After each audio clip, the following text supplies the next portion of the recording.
బరువు అనుకుంటే బరువు, సులువు అనుకుంటే సులువు.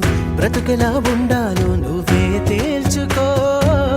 అనుకున్నవన్నీ అవవు, ఎప్పుడు ఏదో కరువు. అందుకీ కమ్మని కలలో సరి చూసుకో.